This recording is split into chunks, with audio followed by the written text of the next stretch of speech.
الحج عرفہ. تو بعض علماء کہتے ہیں کہ عرفہ میدان عرفہ میں گزرتا ہے لیکن اس کا وقت زور سے ہے اور اگلے فجر تک ہے. سنت طریقہ یہ ہے کہ مغرب کے وقت لوگ وہاں سے نکلے مزدلفہ کے لیے، لیکن مغرب پڑھیں گے نہیں، نہ عرفات میں اور نہ راستے میں. مشعر الحرام مزدلفہ پہنچ کے پڑھیں گے.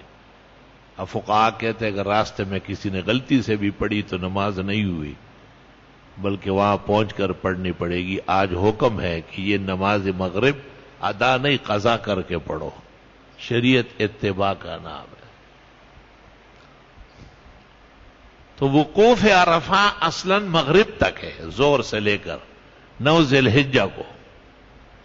لیکن پیغمبر نے اللہ کے سامنے رونا دھونا شروع کیا اور اللہ کے حضور کہا کہ خدائے میری امت تو مشرق اور مغرب سے آئے گی، میری امت دور دراز سے آئے گی. اللہ کے لاکھوں کروڑوں اربوں کربوں درود و سلام ہو ہمارے پیغمبر صلی اللہ علیہ وسلم پر.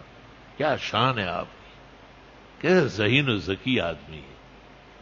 اور آپ نے کہا کہ یہ نہیں پہنچ سکیں گے، تو آپ کو اجازت مل گئی ہے کہ یہ جو رات ہے مزدلفہ کی، ہمیشہ رات آنے والے دن کی، جیسے آج جمعرات ہے، شب جمعہ ہے، کیوں کل جمعہ ہے، کل کا دن جب گزر جائے گا اور رات آئے گی وہ ہفتے کی رات ہوگی. اس کو جمعے کی رات کہنا حماقت، بےہودگوئی ہے. اور ہفتے کا دن جب گزر جائے گا اور رات آئے گی وہ اتوار کی رات ہوگی. مغرب سے اسلامی تاریخ بدل جاتی ہے. لیکن آپ کے دعا اور آپ کے مناجات اور اللہ کے حضور بندگی اور نیاز مندی بجا لانے پر اللہ ایسے مہربان ہوئے کہ آپ نے اجازت دے دی. اللہ تعالیٰ نے آپ کو کہ اگر کوئی شخص 9 ذی الحجہ کی مغرب تک میدان عرفہ میں نہیں پہنچا اور 10ویں رات کو جو مزدلفہ کی رات ہے، حاجیان وہی میدان میں ہوتے ہیں، اس رات میں بھی عرفات سے گزر گیا، غنودگی میں گزرا، نشے میں گزرا، سوئے ہوا گزرا، لیکن احرام باندھ چکا تھا وقت پر. تو فقہائے اربعہ، ائمہ مجتہدین سب متفق ہے کہ اس کا حج ہو گیا. بخاری شریف میں کہ ایک شخص آیا، آپ کو کہا میں بھی تھک گیا، میری اونٹنی کی بھی جان نکل گئی، میں اتنے دور سے آیا ہوں اور میں نے کوئی پہاڑی یا کوئی اونچی جگہ نہیں چھوڑی، مگر وہاں 1-2 منٹ کے لیے روکا ہوں کہ ہو سکتا ہے یہ جبل رحمت ہو.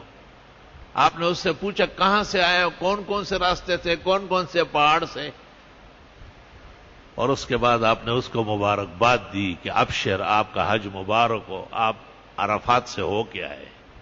اور آپ نے فرمایا کہ ظہر سے لے کے اگلے دن فجر تک حجاج کو میں نے اللہ سے اجازت دلائی ہے، اگر کوئی وقت پر نہ پہنچ سکا اور دیر ہو گئی اس کو، اور 10ویں رات کو یعنی جو مشعر الحرام مزدلفہ کی رات ہے، اس رات کو بھی کسی نے وقوف کیا عرفہ کا. پھر فقہاء نے اس سے بہت لمبے مسائل نکالے کہ جس حال میں بھی ہو اس کو پتہ چلے یا نہیں، کیونکہ اس کو بھی پتہ نہیں چلا تھا اور وہاں سے گزر گیا تھا. اور آپ نے کہا کہ قد وقفت بہا، آپ نے عرفات کے میدان میں وقوف کیا ہے، اس لیے آپ کا حج ہو گیا ہے. السلام علیکم ورحمۃ اللہ وبرکاتہ. محترم ناظرین کرام، مفتی ظفر علی خان صاحب کی ویڈیو دیکھنے کے لیے اور سننے کے لیے، ان کے بیانات کو سننے کے لیے ہمارے چینل کو سبسکرائب ضرور کر لیں.